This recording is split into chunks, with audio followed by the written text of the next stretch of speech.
Okay. Justin, James Ellsworth is the definition of what I like to call a two-weeker. You know, you date somebody for 2 weeks, you get over them. You have the same food for 2 weeks, you get over them. I'm over James Ellsworth, a guy that brought very interesting and entertaining storylines for 2 weeks. That's it. I don't care to see him on my TV anymore, and I'll tell you why.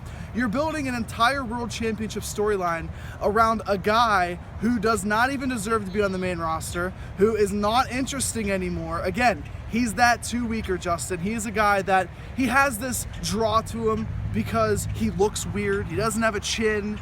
Yeah, he has a little weird goatee. You should get that back. I liked your goatee better than the chin strap here, but that's a different story for another day.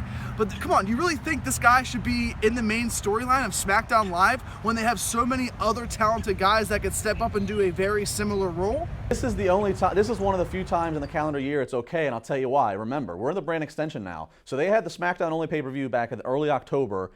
Survivor Series is a very gimmicky. It is a gimmick pay-per-view, and then you don't have another SmackDown only until early December for TLC. So you have this long span of TV that you need to fill. So this is the right time to do something different and unique. Yes, if the entire roster, or if there was a handful of James Ellsworth, that would be a problem. But one James Ellsworth is good, and there's a certain value to him. And you say that you're over it, and people. I mean, he's getting the biggest pop of the night because he can do such ridiculous things from a facial expression, which, by the way, his facial expressions are better than 9/10 of the rest of the roster, so they can actually. Yeah, but his vocals in the ring aren't. But that's the idea. In the beginning, he said the same thing 5 times, the same way. He said the same thing 5 different times, all the same exact way. I'm not interested in hearing him talk. He's not supposed to be magic on the mic. He's supposed to be awkward and out of place. He's in over his head. That's the idea. And all of that cowardness and nervousness. Then when he does one small thing, when he does one super kick, when he does one distraction, the place explodes. You know this. It does not matter if you do 55 moves in a match. It matters about getting a reaction. And if you can get a reaction over doing the smallest things,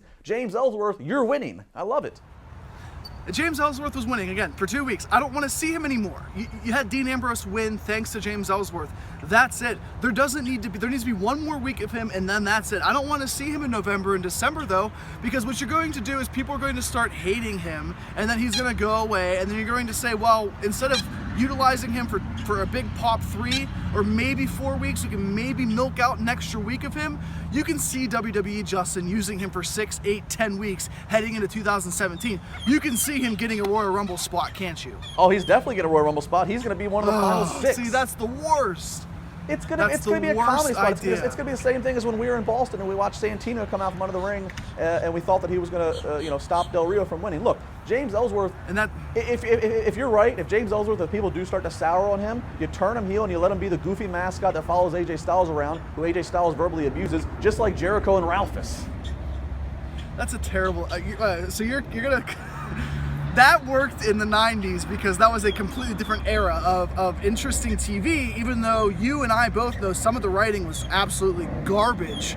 You can't compare the 2 years. You can't compare Ellsworth and AJ Styles with Jericho in the WCW. It's a completely different bird. I just don't want to see too much of Ellsworth. I'm okay with seeing him here and there, but we're getting more Ellsworth segments than we are with the World Champion, than with Dean Ambrose, than with the Tag Team Champions. The only guy getting more mic time right now, justifiably so, is The Miz, because he should be getting more mic work than everybody. Ellsworth's time is up, Justin. I don't want to know what Ellsworth has to do next, aside from get off of my SmackDown Live and move on to guys who actually are under contract, who are interesting to watch more than 2 or 3 weeks, and who actually have a future in WWE. He doesn't have a future in WWE aside from a spot here and there. It's bothersome.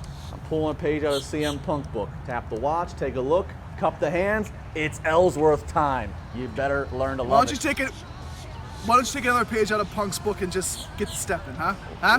You couldn't get me to leave, so you get the step in, guy. Well, he has no love for James Ellsworth, but he is on Twitter. You can not anymore. At Josh Eisenberg 4. You can agree or disagree with him on there. Great weekend at CSR, Josh. Thank you very much. We'll be back next week, and I'm predicting another big James Ellsworth week. I'll be following along at SmackDown while everybody else is following along with Trump and Hillary. We'll see you next week.